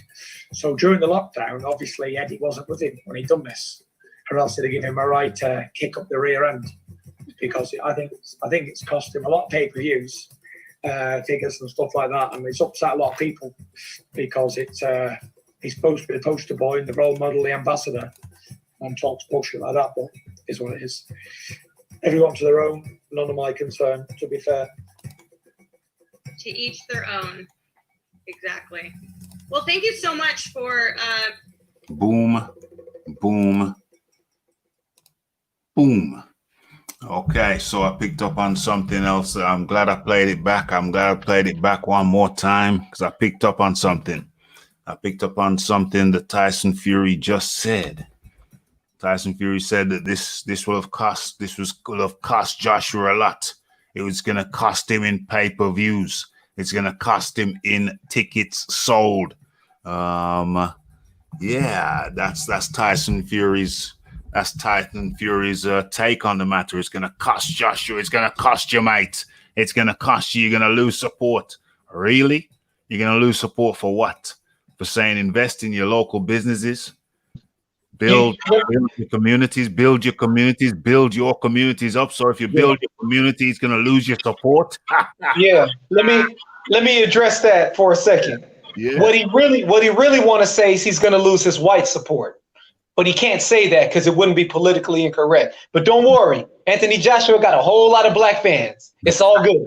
I'm gonna support the kid, man. Same here. His next pay-per-view, I'm buying into it. I'll pay for that. I'm just being honest, man. Yep. You know, gotta support people that stand up that way. And at the same time, you know, he didn't cower and recant. That's how he feel. And there's nothing wrong with that, man. We live in a racist society, man. He wouldn't even have to say that if that wasn't an issue. He's not doing that. You know, that's not a negative thing. It's positive. Exactly. To help people out. Exactly. You know what I'm saying? You didn't hear Anthony Joshua come up with this speech like 3 or 4 years ago. You know what I'm saying? It's a bad event. It's bad times right now. So it's time to speak up. Yeah, he spoke to it, man. How could you be mad at the guy? Yeah. You know? It's crazy. It's crazy for me to hear Tyson Fury almost sounding as if he wants Anthony Joshua to lose pay-per-views. He wants Anthony Joshua to sell less tickets. I mean, it's crazy for me to hear him saying that. Somebody's got some background feedback going on. It's crazy for me to hear that. Well, he undermining himself if he plans on fighting the guy. Because if you want him to lose support, then the support might be lost by the time you guys get in the ring. Yeah, That's affecting your bottom line. It's crazy to me. It's crazy to me. Ross Clark. It's crazy to me.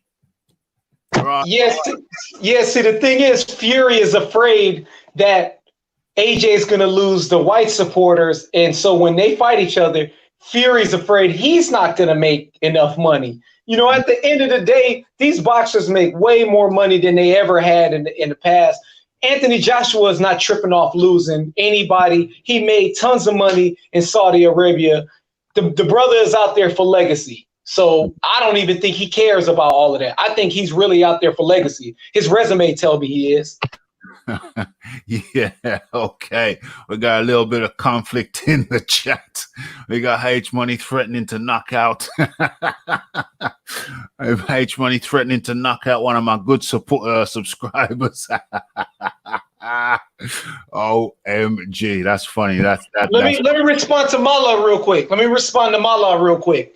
Yeah. Mala, you real cool. I like you, but your comment says no one will care about AJ's speech when the bell rings. You're wrong. Black people will care.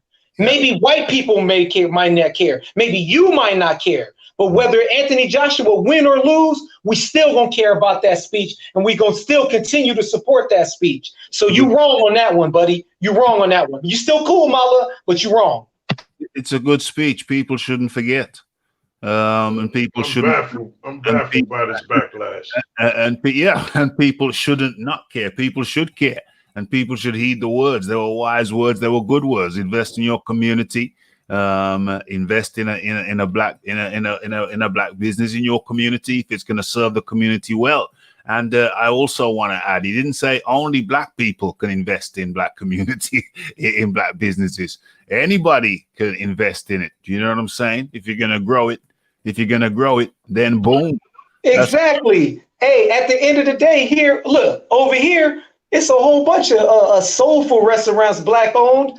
Yeah. All races is welcome to come and join. So come on down. It's all good. Come on in. The door's open. It's an open door policy. You don't have to go around the back. You ain't got no separate water fountains. You know? You know what I'm saying? They ain't got no separate water fountains. Everybody can invest. It's in your community. It's doing a beautiful thing. You know, invest. And, you know, I have to hold my hands up. I have a little testimony to tell. I have to change my own ways. You know, I was going to this black-owned business, you know, they alter clothes. And, you know, me, I'm a man. I got 100 shorts for the summertime. And but I like them a certain length. I like them a particular length, a particular amount just below the knee. You know what I'm saying? Just below the whole knee, not the top of the knee, the bottom of the knee, just below the bottom of the knee. It's a particular length. So I have to have them adjusted regularly. And sometimes I might buy the long leg. I might buy a long leg sweatsuit, but I want it short leg. So I take them there. And I bring a previous one. Which is a perfect length. And I say, I want this at the same length. So I went down to my black-owned kind of seamstress store, and you know, I did the same procedure. As I brought this one, this is the template, and this is the one I want cutting. Boom, you know. I said, yeah, no problem. So then I come back for it a few days later, and I didn't really. Yeah, I looked at it. I said, yeah, good, and I put it the cut one next to the original one, and it was shorter. But, you know, I'm a particular guy. I want it a particular way. So I went to the store to achieve my objective, and they cut it short. And I could see what they'd done. Somebody had cut it without bearing in mind the hem. You know, you have to turn it in at the bottom. Right. You have to turn it in and stitch it that way. So someone had cut it to the original size before they turned in the hem. So what they should have done is cut it longer than the original and then turned in the hem, and then you're good. I was so pissed off. That they didn't say, listen, I apologize, we cut it short.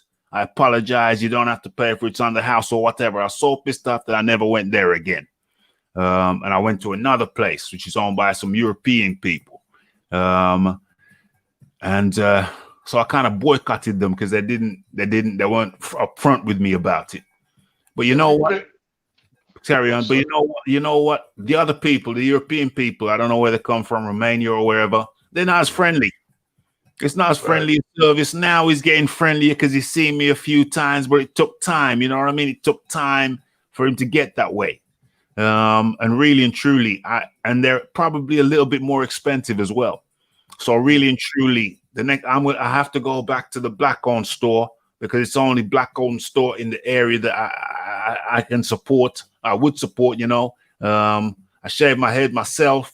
I don't need to go to no barbers.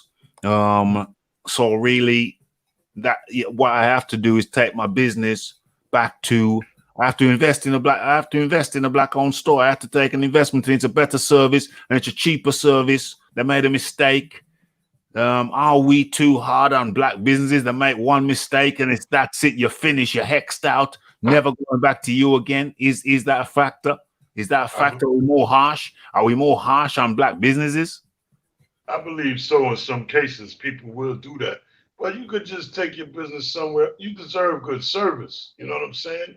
Yeah. But if they're the type of people that, you know, they friendly or whatever, you express your grievance, and I say give them another chance. That's all.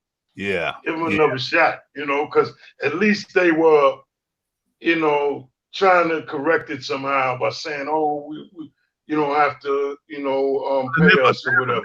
That's what I'm saying. They never said that. They never said that. I'm saying if they did say that. Oh, okay. If they did, you would have. Would have been cool. I would have. Was. Yeah, but if you don't like that business, just find another one. That's what I say. That's what I would do. Well, I can understand that.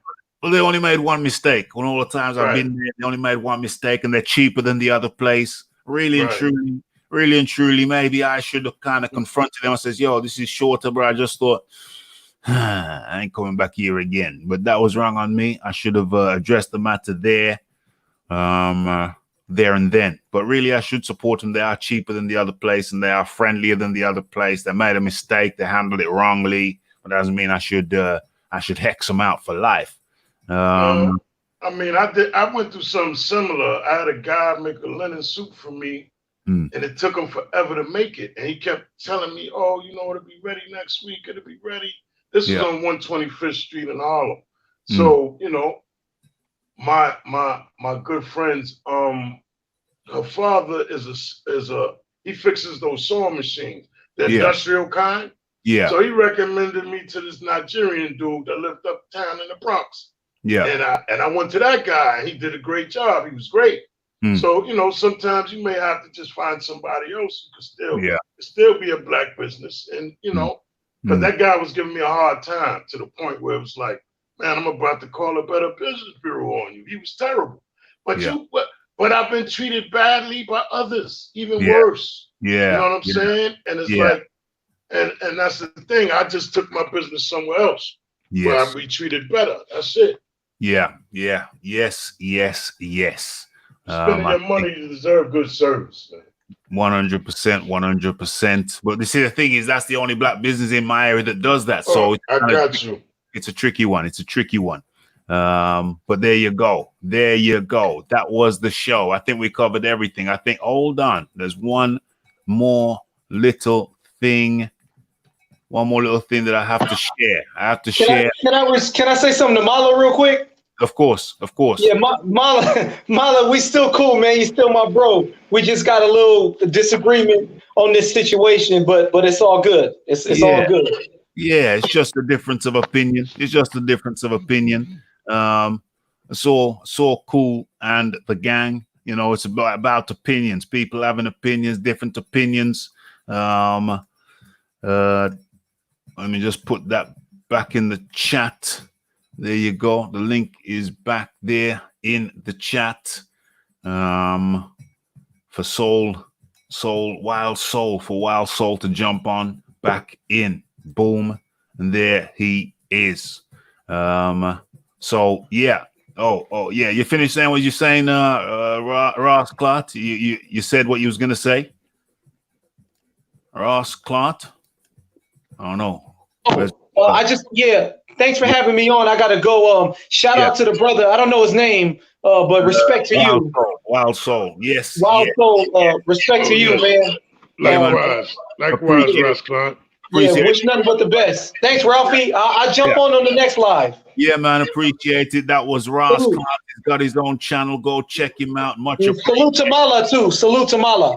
Yeah, absolutely. Just a difference of opinion, but over here, we we work with difference of opinions because people get their opinions in, and we can discuss it. It stimulates discussion. And sometimes people just don't know certain things. Yeah, that's right. And then we talk about it, and people get educated. Exactly. People get educated on the opposite side of the fence, so we get to peek on both sides of the fence. Different opinions.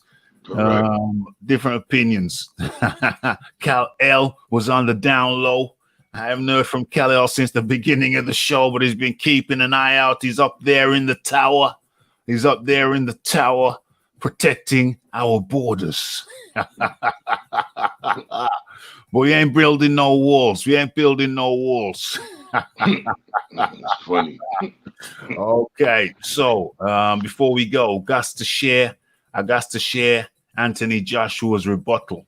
So let me stop sharing that and let me start sharing this. Where are we? There it is. Boom, boom, boom. Should be seeing what I'm seeing. Yeah, there it is. If you think this is Anthony Joshua's rebuttal, which he was, he issued some time ago. If you think I'm a racist, go yourself. If you watch the full video, the speech was passed around for someone to read, and I took the lead. I personally spoke from the heart about the Watford community. Ideas of us personally investing 7 figures to create unity and opportunity and adding change to the African Caribbean community. Shops aren't the issue here. Before you talk ish, you better boycott racism. I said what I said, and I will act to make change. And those are the words of fitting words of Anthony Joshua. And I think it's fitting that we end the show that way with a bit of levity. Wild soul. Yes, that was a great response. Boycott racism. Yeah, that's great, man. He came back with a perfect rebuttal. And there's no reason for him to apologize. So that was great. That's a great statement. It hits it on the head. Is it the first time you've seen his rebuttal? Yeah, it is. It is actually. Damn. Raphael Dawkins, Combat Radio, feeding the world good education. Wild soul. Correct. I didn't have any issue with it in the first place to look any further. Yeah, 100. So, I guess that's for people who have a problem with it. But, Anthony Joshua just need to just brush that off his shoulders and keep it moving, and get back at Fury in the ring, man. I think he will knock his ass out. Yeah, get him in the ring, and I'll knock him out. Didn't he say that before? Saying about Wilder though, but I'm sure he can transfer his attention now and his focus to Fury. Get him in the ring, and I'll knock him out. Good. Yeah, that's what I want to see. Fury kind of disappointed me with that reaction. I'm disappointed because I thought, he's spoken of racism so often, so much. His father, John, has spoken about racism so much. So if he's got the eyes to see that, I would have thought he would have had the eyes to read between the lines here. I thought he could up like anybody else. He should be more understanding of the issue. If anything, he should have said, I understand where he's coming from. But I guess that's not how he feel. It wouldn't be genuine. Yeah. But, obviously he didn't look past, what the general consensus is. Yeah. And that's why I still have a problem with that, because I don't understand why people are so upset. I don't get it. It's not like he went up there and spewed out a bunch of racial epithets or anything like that. Yeah. I mean, I could understand some people on what do you call it, on the first listening. I can understand the people on the first listening not getting the full thing in full context. I can understand that after it's been explained multiple times. I can't see how anybody could take offense to that speech. It's crazy to me. It's crazy to me that Tyson Fury, that's how Tyson Fury took it, just like your average simpleton. You know what I mean? It's crazy. Yeah, you're right. Can't be that smart if you looked at it that way. And you know, obviously he doesn't know about the financial situation with Africans and people from the Caribbean inside of England. I would have thought he does. I've seen I think it was an Instagram thing which disappeared of him playing some roots reggae. He comes from really? He comes from Manchester, which is a very mixed population, very mixed community. So Tyson Fury, he's exposed to the Jamaican community up there. I can tell he's played certain tunes, and he even had a dub plate made for him where they played a particular tune, and then they recorded it specifically, and they put his name in it. That's a dub plate. He paid for a dub plate, which is a popular tune. For those who don't know, a popular reggae tune is remade to include certain things. It could be your sound system, it could be your area, but in this case, it was Tyson Fury's. And by the time I went to record it, I think it must have disappeared. It was one of those Instagram stories. But it was a big tune, and it's not an overly popular tune. It's not well known in the larger community. You'd have to be a reggae head to know that tune. Not only did he know that tune, not only was he playing that tune in his car, not only did he know the damn words, but it was also a dub plate specifically made for him. So with his knowledge of a mixed community, I would have thought he would have understood. So it's bizarre. He should know better. He should have known better. He should have known better. It's crazy to me that he viewed it the way he's saying he viewed it. Is it more of his mind games, or does he genuinely feel that way? But those ain't the mind games to play, man. It's too much of a sensitive situation right now in terms of race. That's not what you choose to play with. Yeah, it's not time to play mind games. This isn't the song. He's supposed to be playing mind games. So I have to take it that he meant what he said. And I'm very, very surprised. I don't know. Maybe in time he'll become more enlightened. I really don't know. I really don't know. When he got up off that shot from Wilder, me and my brother was watching the fight, my cousin, and my brother was like, oh, you know, he got a new fan in me, because the guy got up off that big shot and came back fighting. And we respected that. Like, oh, this guy's not a lummox. He's the real deal. He can really fight. He's tough. We had some respect for him, but this is the type of thing that has you like, even after the way he beat Wilder, I had to give it up to him. Yeah. But now it's like, come on, man. Come on. I'm looking for his downfall now. You know? Well, you know, I just hope he gets wiser. I always hope he gets wiser, because, like I said, I can't believe that a man as enlightened as he is. I mean, I seen him jamming the hip hop while he was training, and reciting rhymes and stuff like that as he's working out. So yeah, he's definitely, you know, he knows something about the black culture. He does. And so, you know, I just hope that, you know, he gets enlightenment and he realizes. What does this say here? If black people feel they should be supporting black businesses, do it. If things are not going well, you have to try different things. Yeah, try different things. I agree with that. Try different things. And with that, I think we've come to the end of the show. I think we've chopped it up comprehensively. Wow, so glad that you could take the time out of your day to jump on and chop it up with us. So much appreciated. Thank you. Absolutely, 100%.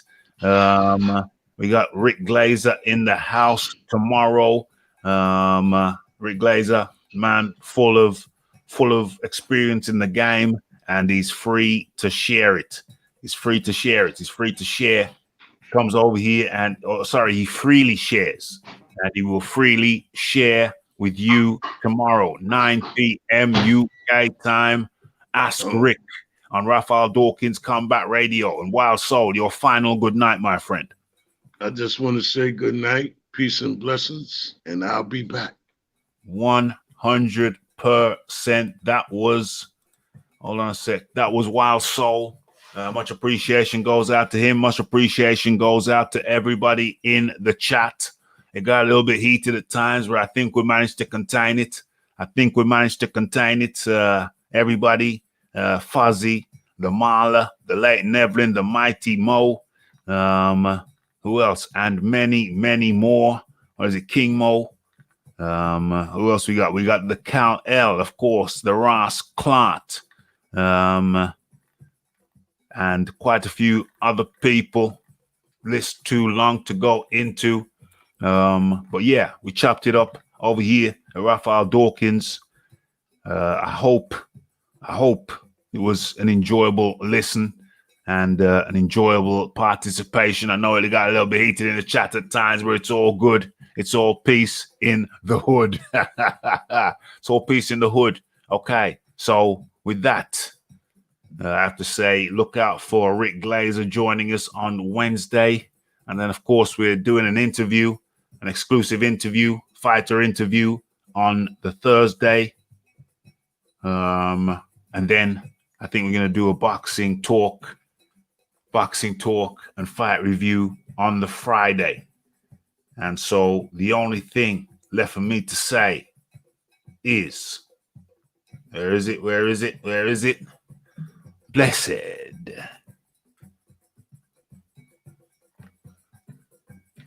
Hold on. Where's the thing? I can't find it. Where's the button? Where's the damn button? We're stuck.